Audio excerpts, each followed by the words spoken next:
네, 안녕하세요. 귤레쌤입니다. 오늘은 교과서 54페이지에 있는 인간과 자연의 바람직한 관계에 대해서 배워보도록 하겠습니다. 지난 시간에 인간 중심주의 교육과 생태 중심주의를 서로 비교하고 정리를 해 보았습니다. 그러면 인간과 자연의 관계는 어떻게 변화하였는지 먼저 살펴보도록 하겠습니다. 시기별로 봤을 때 과거에는 자연의 영향력이 굉장히 컸던 시기입니다. 네, 자연의 영향력. 그럴 수밖에 없는 게 과거에는 농업 기반의 경제 체제였기 때문에 기후 자체가 중요할 수밖에 없었죠.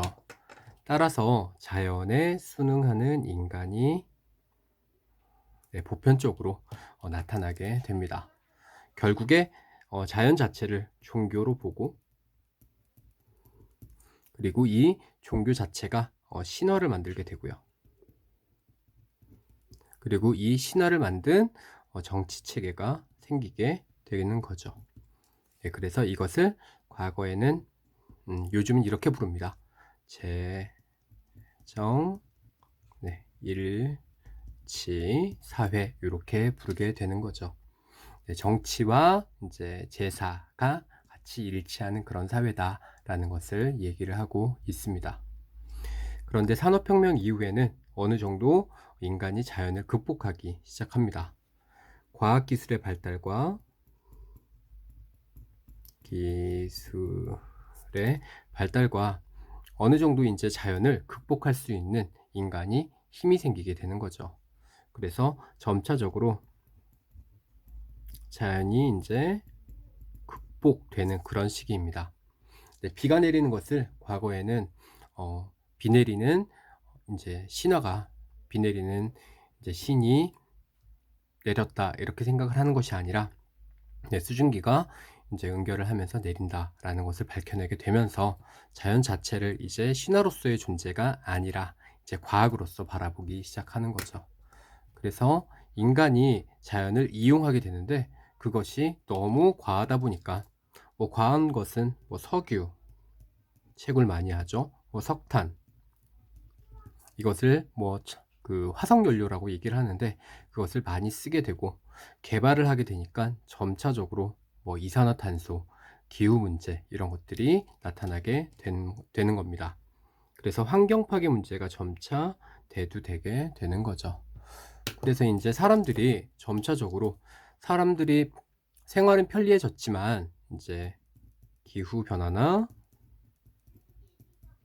여러 가지 환경 오염의 문제가 발생하게 되는 거죠. 따라서 점차적으로 이제 오늘날에는 이래서는 안 된다. 점차 환경 문제가 중요한 사회적 쟁점으로 부각되게 됩니다.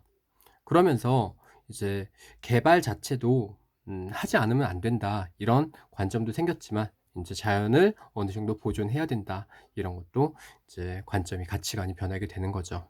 그러면서 새롭게 나온 개념이 지속 가능한 발전이라는 개념입니다.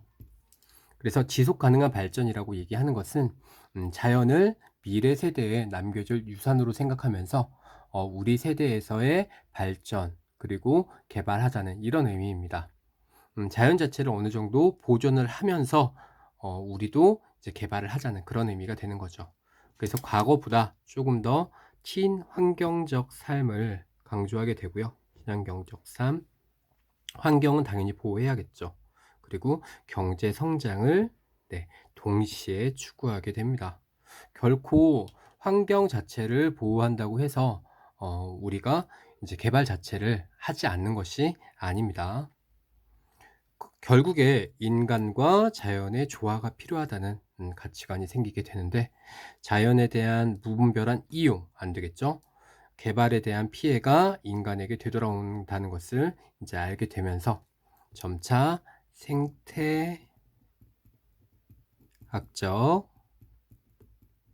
생태학적 사고와 가치가 강조되게 됩니다.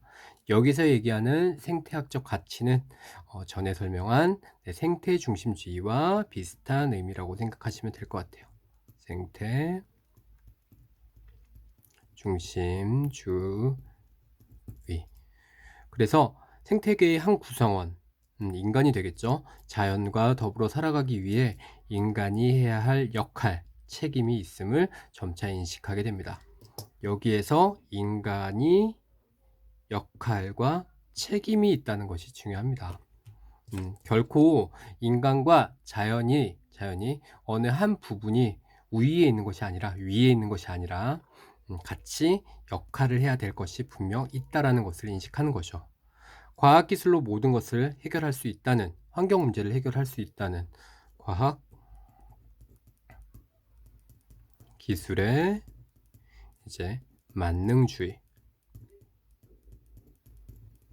네, 또는 기술 만능주의라고도 부릅니다. 이것을 경계해야 되는 거죠. 뭐 영화도 있죠. 뭐 설국열차 같은 영화 같은 경우에도 과학기술이 이제 지구의 온난화를 막을 수 있다라고 했는데 결국에 지구의 기온을 떨어뜨리는 그런 결과로 나타나게 됩니다. 그래서 과거와는 다르게 인간과 자연의 공존을 위한 노력을 점차적으로 많이 하게 되는데, 과거에는 서양 기술 중심의 가치관을 지녔다면, 요즘은 환경 친화적 자연관의 정립에 도움을 주는 동양의 자연관의 계승이 필요하게 됩니다. 동양의 자연관. 그래서 결국에는 서양의 기술과 동양의 자연관이 서로 이제 반대가 아니라 융합이 되어야 된다라는 것을 보여주고 있는 것이죠. 첫 번째로 보이는 것이 유교입니다.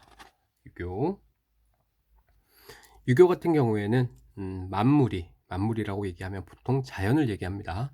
자연 자체가, 자연이 본래적 가치를 지니고 있다고 보고 인간과 자연이 조화를 이루는, 이것을 여기 한문이 나와 있는데 하늘천, 그 다음에 사람인 합밀이라고 부릅니다. 천인합일 경지라고 얘기를 합니다. 여기에서 자연이라고 얘기하는 것이 하늘이 되는 거고요. 하늘천, 같이 합쳐서 이루어야 된다. 그래서 인간은 하늘의 도를 본받아 하늘 자체의 가치관을 본받아서 다른 인간과 존재를 사랑하고 어질게 행동하는, 그래서 여기에서 다른 인간 존재, 이것은 분명 자연이 되겠죠. 자연 자체를 사랑하고 어질게 행동하는 인을 베푸는 것을 바람직한 삶으로 파악을 하는 거죠. 자, 핵심 단어 유교는 천, 인, 합, 밀, 사상, 이렇게 생각하시면 될 것 같습니다. 불교에서도 비슷한 입장을 보이게 되는데, 불교에서는 연기라고 부릅니다. 연기. 이제 뭐 장작을 떼면 나는 연기, 이게 아니고요. 연기라고 하면 이거는 보통 비슷한 의미로 연결이라고 생각하시면 될 것 같아요. 연결. 연기에 따라 자연 만물이 독립적으로 존재하는 것이 아니에요. 서로 밀접하게 관계를 맺고 가는 겁니다. 서로 밀접한 관계. 그래서 결국에 상호 의존한다는 거죠. 상호 의존. 그래서 하나가 파괴되면은 다른 하나도 파괴되는 것을 의미를 하는데, 뭐 예를 들어서 A와 B와 C가 이렇게 있다. 그러면 A와 B는 서로 연결이 되어 있어서 만약에 B가 파괴가 된다. 그러면은 A와 C가 연결이 되는 것이 아니라 다른 모두가 파괴가 된다는 것을 얘기하고 있습니다. 따라서 서로 밀접하게 이것도 있기 때문에 이것도 있어서 저게 있는 겁니다. 저것도 있는 것. 그래서 아무리 작은 뭐 곤충이나 아니면 매우 큰 인간이나 뭐 코끼리라고 하더라도 그 자체를 모두 다 동등한 걸로 보는 거죠. 만물, 아까 여기 위에서 만물은 자연이라고 했죠. 만물의 이제 연기를 자각하여 모든 생명을 소중히 여기고 자비를 베풀 것을 강조합니다. 그래서 불교에서는 살생을 금지하고 있습니다. 그래서 불교에서는 이것을 연기론이라고 부릅니다. 연기론. 유교에서의 천인합일, 불교의 연기론. 그리고 마지막으로 도가. 도가는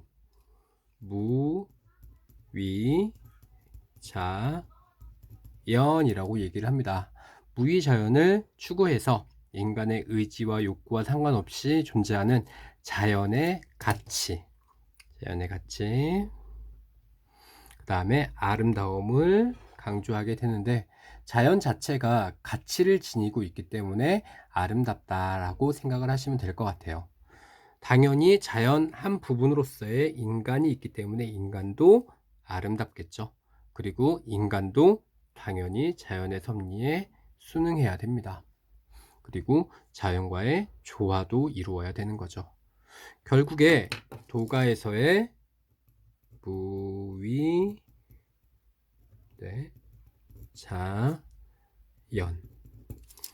핵심 단어 요 세 가지의 공통점이 뭐냐면, 하나, 둘, 세 가지. 요 세 가지의 공통점은 자연과 인간은 상호 협동과 그다음에 의존이 필요하다라는 내용입니다.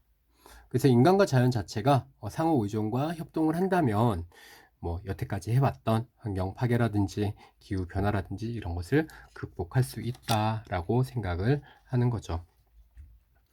네, 이것이 행정이나 법률로서 어떻게 표현이 되고 있냐면, 우리나라에서는 환경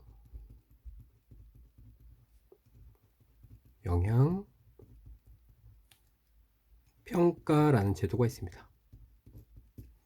과거에는 환경 자체를 생각하지 않고 인간이 잘 살 수 있으면은 그 산이든 강물이든 그것을 모두 다 개발을 해야 된다라고 생각을 했는데, 이것이 아니라 대규모 개발 사업에 자연 환경 자체가 어떤 영향을 미치는지 미리 생각을 하는 거죠.